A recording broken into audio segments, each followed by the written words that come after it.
Hey everybody, welcome to the Automation Show. My name is Shawn Tierney from theautomationschool.com, and this week we're going to take a look at what's new and coming in Rockwell's Control Logix, Compact Logix, FactoryTalk View, and Panel View 5000 lines.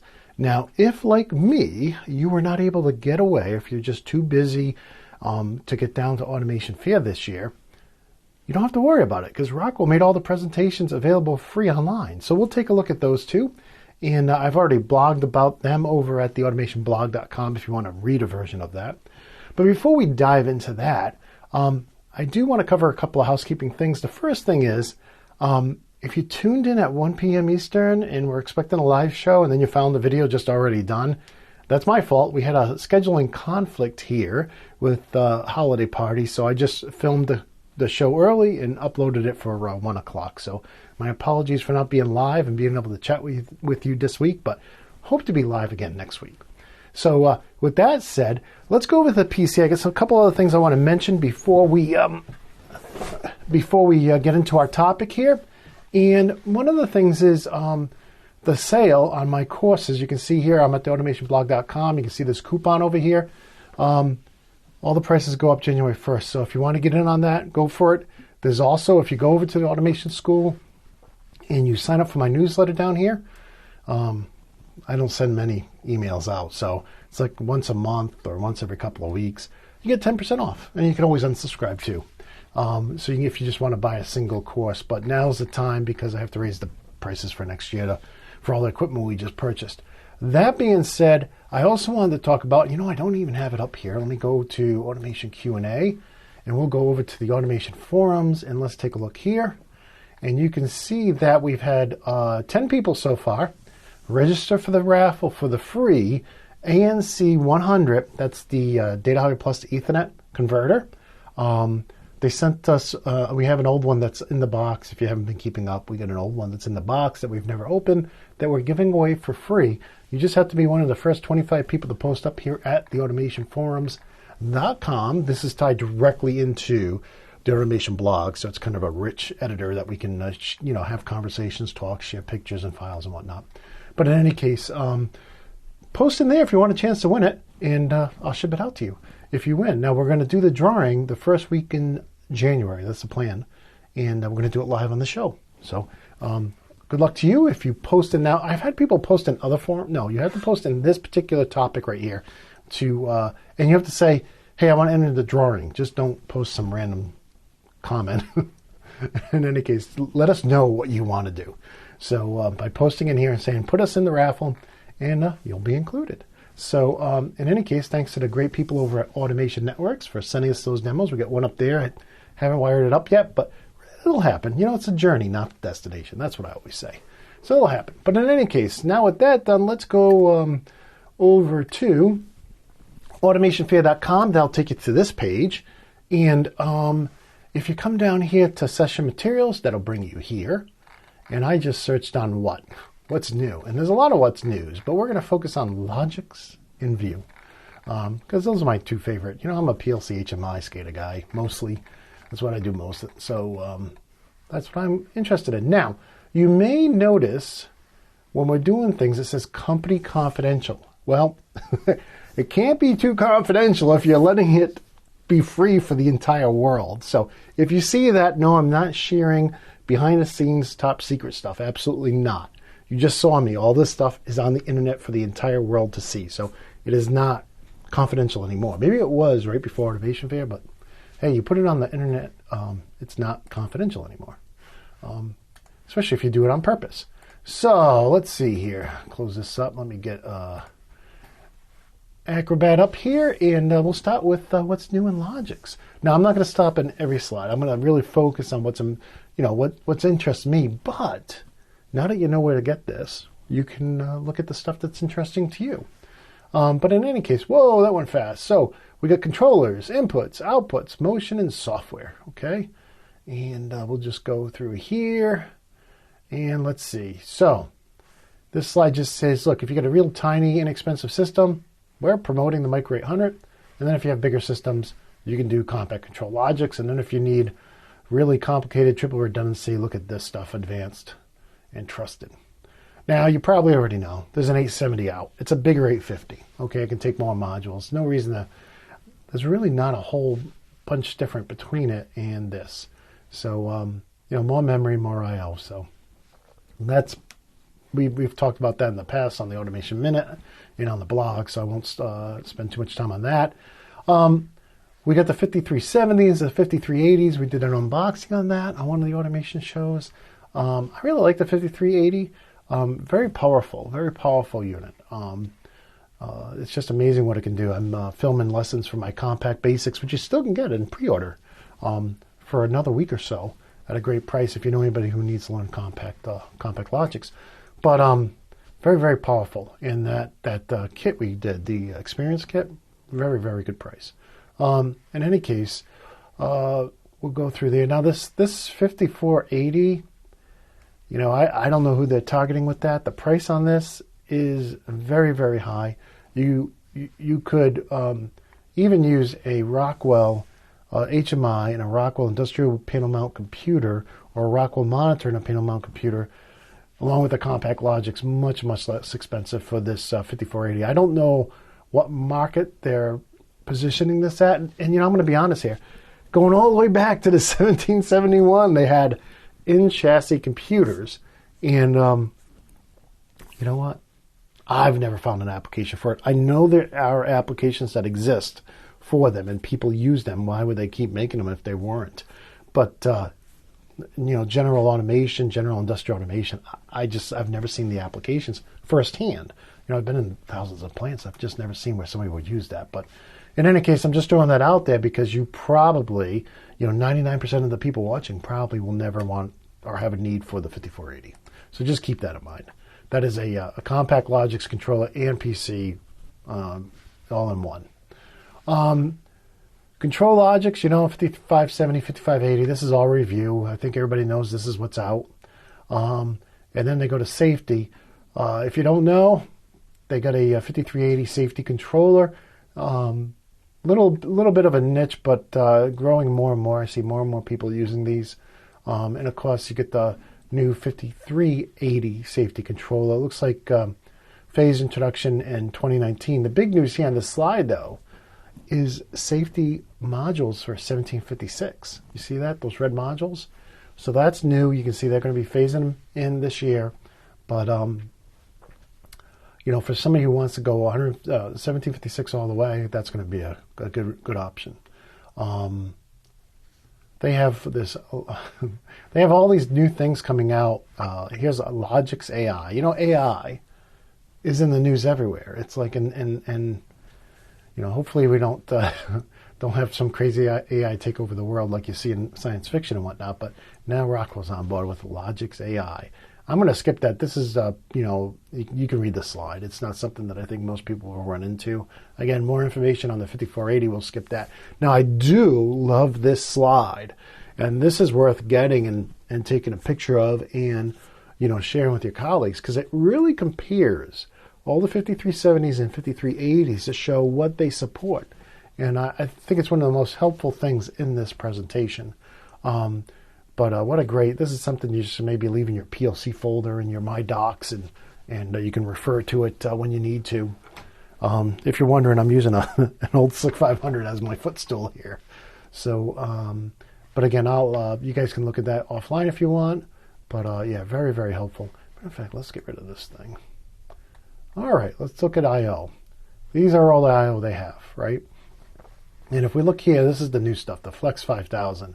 It looks really good, but I don't expect that point I/O to be going anywhere anytime soon, or 69 I/O either. And again, just like they are going to have new safety I/O modules for the 1756, it looks like they're going to have them for the 5069 as well. So that'll be very helpful. Targeted March 2019 for people who want to do a complete 5069 system with safety I/O local. Okay, you can see some other information here, and I'd love to get my hands on one of these. If anybody from Rockwell's watching, if you could send me a demo of this, it'd be great, because, the 5069, there's no serial port, right? So, there's still a lot of applications out there for serial.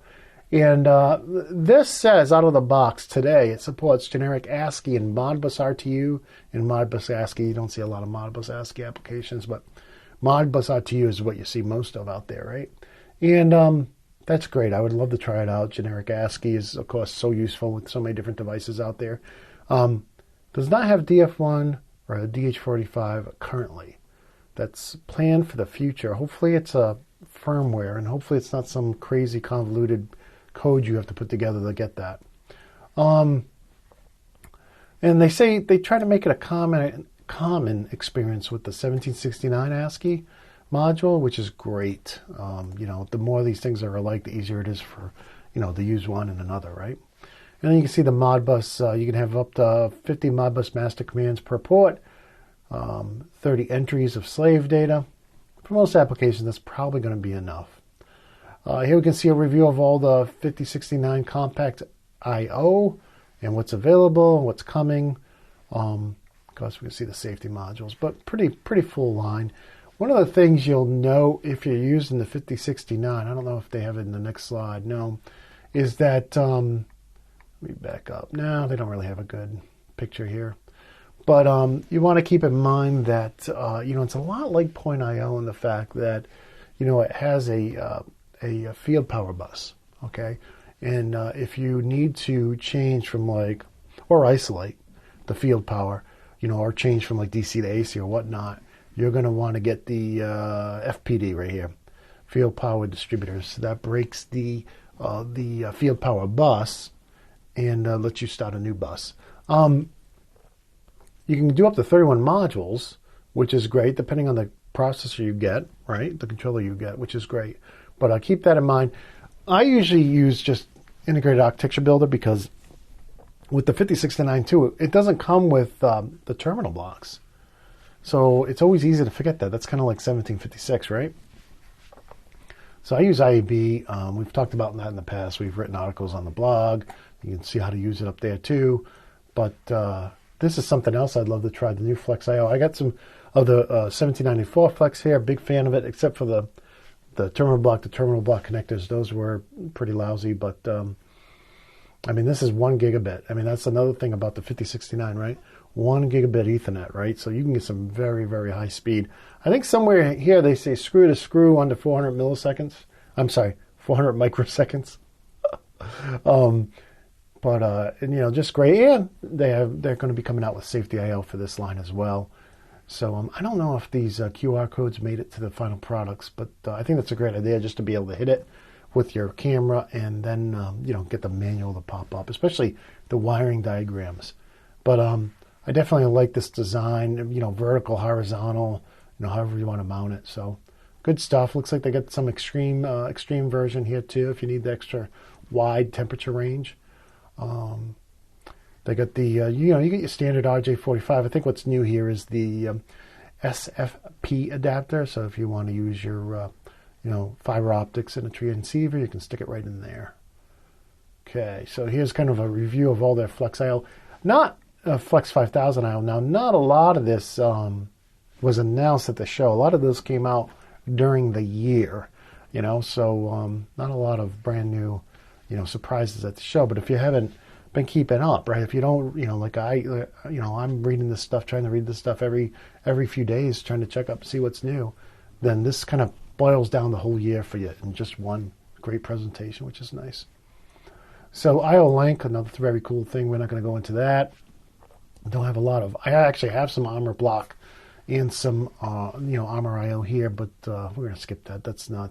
Same thing with the Flex EX, Extreme, Intrinsically Safe, IO, Zone 2, Class 1, Div 2 applications. You don't see a lot of that, but it's available if you need it. I'm going to go through the motion here. I'm not a big motion guy, so I'm not going to spend a lot of time with that. We'll get into the software and really talk about what's new with Logic Designer. And there's a few things in 32, not a whole bunch, but a few things.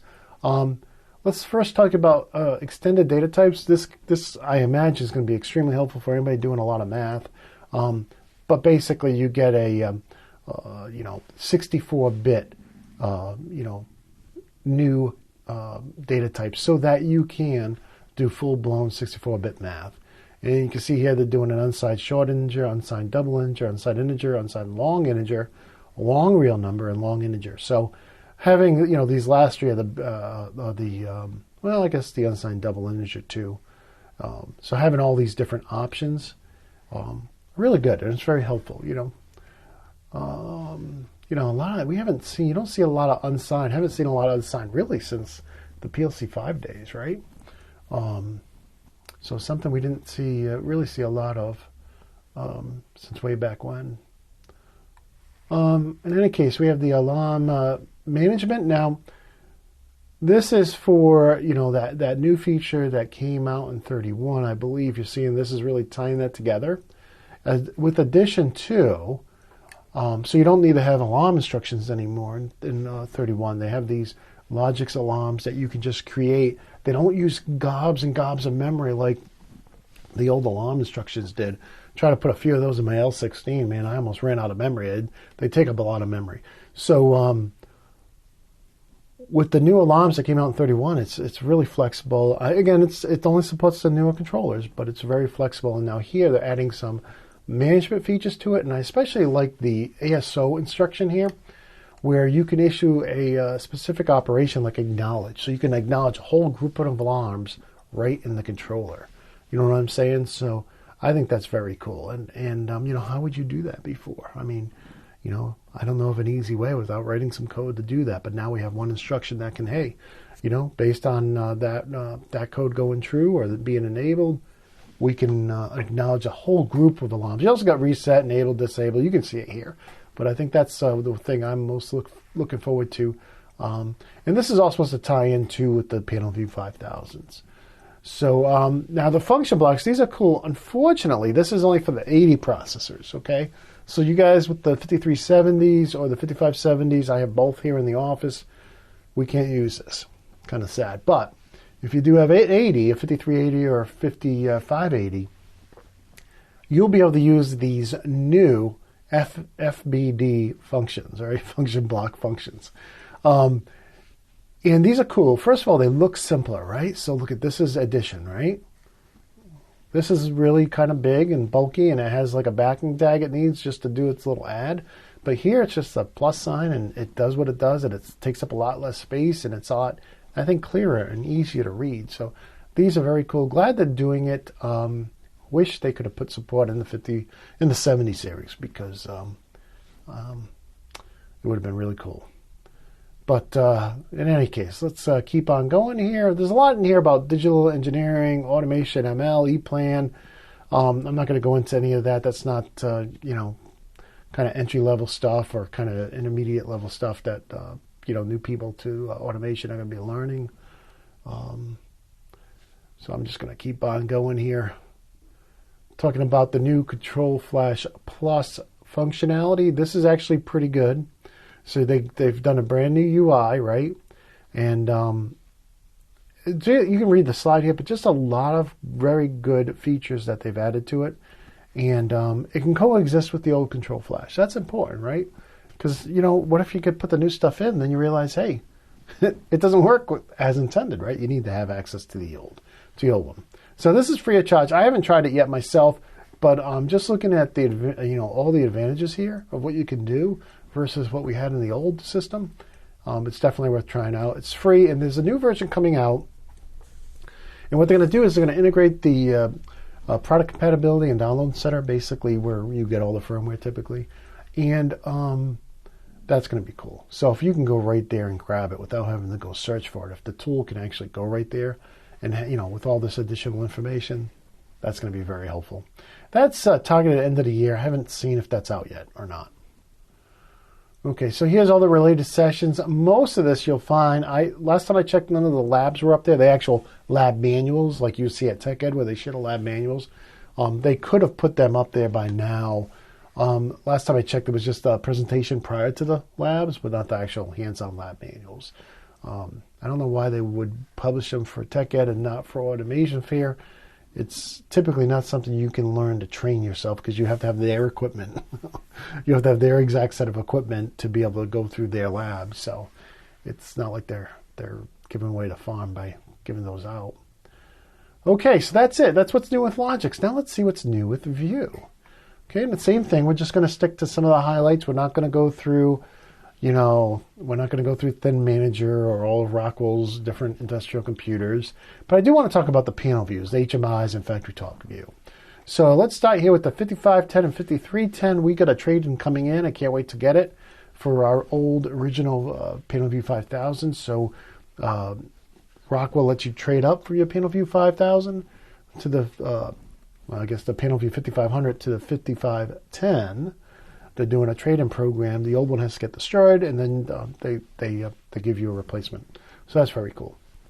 And if you're interested in that, if you do have a Panel View 5000 or a Panel View 5500, and you want to interest in that trade, and talk to your local representative, that's who told me about it.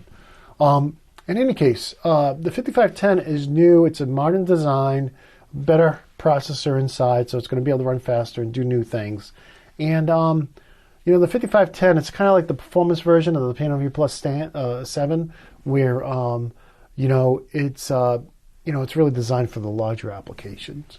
So you can see it replaces the 5500, and it's just anywhere from 6.5 to 19 inch. So ours is a 10 inch. So there's some widescreens in here too.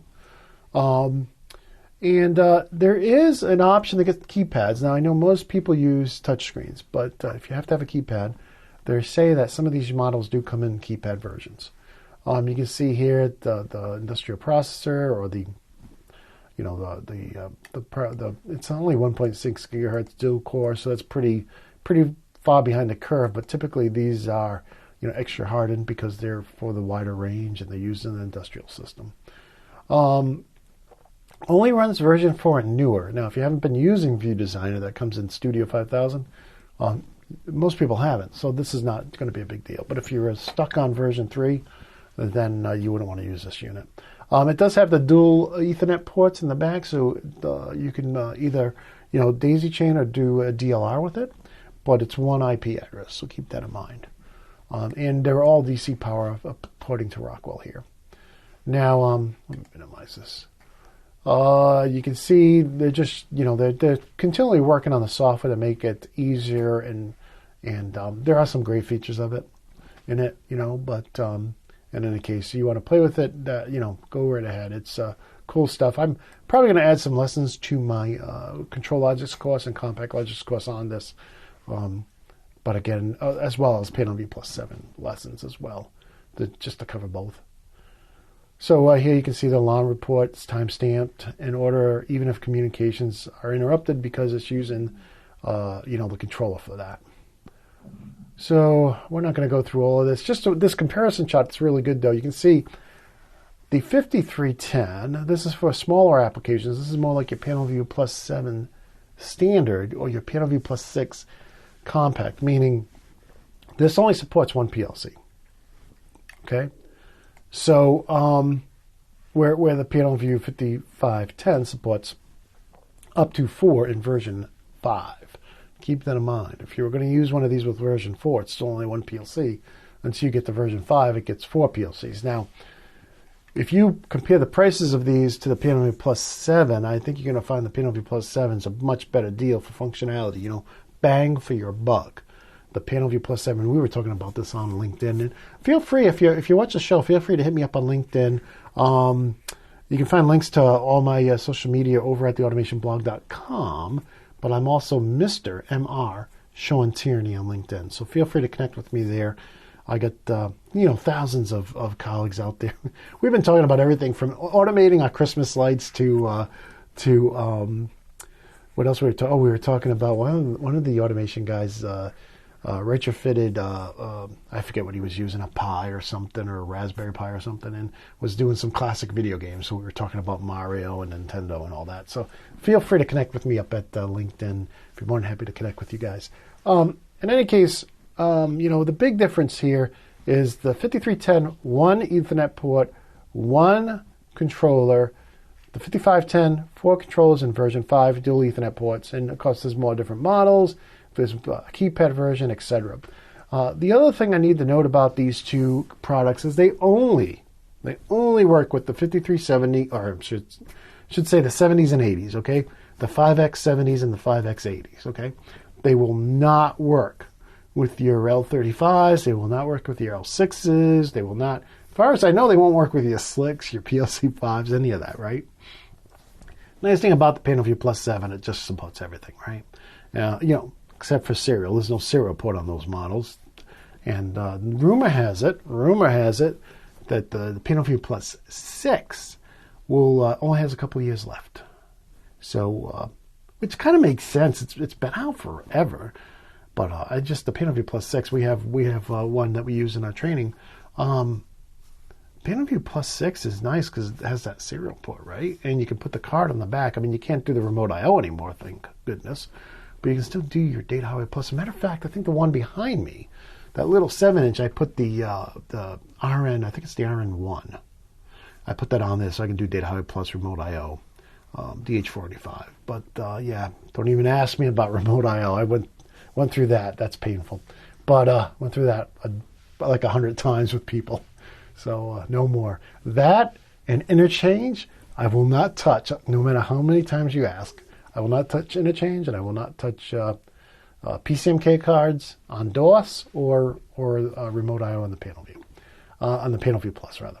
So in any case, let's keep going. You can see here, this is some of the limitations I was talking about. 1 controller, 4 controllers. 100 screens. Typically, you're not going to have more than 100 screens in an application, and 1,000 alarms. But here's the big thing, right? Version 27 plus has to be a 5x70 or a 5x80. So that's a real limitation. And then here's the V5 notice right there. All right, View Designer. Look at, in version 4, this software came a long way with emulation. Now, I haven't even tried the emulation, but the PanelView Plus, FactoryTalk View, we've had it, well, going all the way back to the mid-90s. We've been able to play test our projects with RSView, RSView32, and then from version 1 of FactoryTalk View Studio, we've been able to play test our projects. So they added that in version 4, very important. They added VNC, which is always very handy. Real-time and historical trending, right? Before version 4, I mean, you were buying an HMI that could not do historical trending. That to me was that was a broken, that was a showstopper. And then data log and local only, faceplates, removable media, and the stuff in red is what's in version 5. Kind of weird how they do this, but PDF viewer, Logix tag-based alarms. That's what I was telling you about. That came with V31, and auto logout, which is a great feature. Everybody should always have that auto logout. So this is the 4 controller support we talked about for the 5510. Okay, and this is again version 5. So, I mean, PanelView Plus, I've had customers who they connected it to 20, not one screen. Well, you could. You're going to be careful. You can overload your network or overload your PLC or HMI, but yeah, there was no limit on the PanelView Plus. So. And you can see here's the version 31, the tag-based alarms. Those are very cool. It also supports the ALM-A and ALM-D, which is nice. Excuse me. Auto log-off we talked about. Bindable captions, something we've had in FactoryTalk View for a long time. Now they have it here in this software as well. Drag and drop images, PDFs, etc. That's cool. That's very cool. And now we're in the Thin Manager. I'm going to skip that. I've been to the official training down in Georgia on Thin Manager. It's very cool stuff. But if you want to know more, I would say talk to your local representative. They also have all the VersaView computers, monitors. One of the things, and I don't know about you, but one of the things with these monitors is they just have such huge bezels. And a lot of the other manufacturers don't have such huge bezels. So I do like the fact that they have the panel mount computers now, and these are cool, right? There's a lot of people who make those, but they even have this thin client box, which is really cool, industrial thin client box, and the dual display box. I think they even have a 4K one coming up as well. Here it is, dual 4K, which is always great to have. So if you want to know more about these, check out the presentation. But I want to get right into the PanelView Plus 7s. Not a lot happening with the PanelView Plus 7s, but this one big thing here is the IP69K. I know a lot of people in the food and beverage industry who have been asking for this for a while. And you know what? You just don't want any grooves anywhere where food can get stuck. You don't want anything unsanitary. So I think this IP69K for the 9 and 12 inch Panel View Plus 7s, which is saying it's going to be out in May. I think that's going to be huge. They're also saying they got NSF certification as well. So, and that applies to the gasket S2, I believe. So that's great. I think that stainless steel bezel, that's going to be huge for those people. I know a lot of folks who are in the food and beverage who use the Panel View Plus, and I think they're gonna like this, especially for the more extreme environments. Armor View, and now here we go. Version 11 of Factory Talk Machine Edition. It looks like whoever submitted this submitted the like an early copy, not the one they used in the session, because there's no screenshot. You'll see there's some other notes in this presentation too. Like, wouldn't it be great if we had a picture that shows this? So kind of an early draft of the presentation. But in any case, not a lot happening with the View ME in 11. So one thing they're doing is they're going to allow the application manager to tell you what version the MER or API was created with. So that's great. So if it's a 6, 7, 8, 9, you'll know. So before you actually extract it, right? That's good. That's important to know. And they're going to have actually a separate tool they mentioned here that'll do that as well, all by itself. As far as yeah, so that's it. That's everything on that. So now, here it is, need graphic. They also have a patch to make the Panel View Plus 7 performance perform a little bit better, like 10% better. So all 10 to 20% better. So if your Panel View Plus 7 performance isn't performing up to your standards, use this patch and it should be 10 to 20% faster. Here's another missing graphic. Yeah, we just talked about that. Okay, so you see, not a lot going on with Machine Edition. Let's talk about Site Edition, though. There's some cool things going on in version 11. A lot of Asset Center related stuff. So if you have Asset Center sitting on your network and it's backing up all your PLC programs and auditing all of the changes made to your PLCs, one thing that it didn't really support very well was Factory Talk View. It couldn't really do a compare. I mean, for the longest time, it just did a binary comparison between, the old project and the new project. It didn't support a lot of, online running stuff. And so now it does. You can see this. If you have Asset Center, I'd say dig into this and talk to your local rep, have them come out and talk to you about this in detail. But that's just kind of the skinny of it. Trend Pro is getting enhanced. It's already been enhanced quite a bit, but now it's getting even more features. So I like to see this continued support. I like being able to trend, have alarms along with actual values on a trend. That's great. So if you can see, hey, the temperature went really high. Well, what was some of the alarms that came out right before that happened? And, maybe some diagnostics too. So having that all on one object, I think is very cool. Definitely something to look at if, you can see here more information about this. Operator actions from Asset Center, system events, runtime comments. So a lot you can see there with the Trend Pro. I haven't used that, but I'm going to be adding that to both my SE course and my Panel View Plus course here in 2019. Definitely on the slate for that. They've also really enhanced and refined the Recipe Pro kind of interface, the information you get, and as well as, and I did some work on this in the last version too, but here's what it says. New graphic would be better. But in any case, so, partial download detection, which is always important, and being able to see what the current recipe is without having to jump through a lot of hoops. So if you're using Recipe Pro, I'd love to know what you think of these new features. That's something else we'll be adding to both my courses here in 2019. This Diagnostic Viewer. So this is for, again, for View SE. This is something you can drop right on your graphic display, right? This looks like an ActiveX Diagnostic Viewer you drop right on your display. I think it's cool. I think this would be very helpful to have a page. Maybe you only let the supervisors or engineers get to this, but you can see what's going on in the system.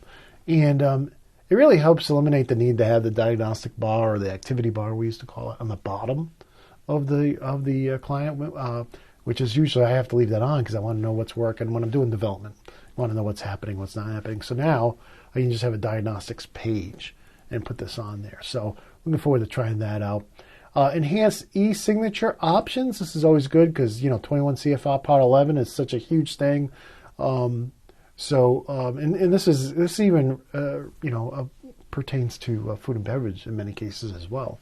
So you can check this out, but just some really good enhancements on the command buttons, numeric inputs, and string inputs.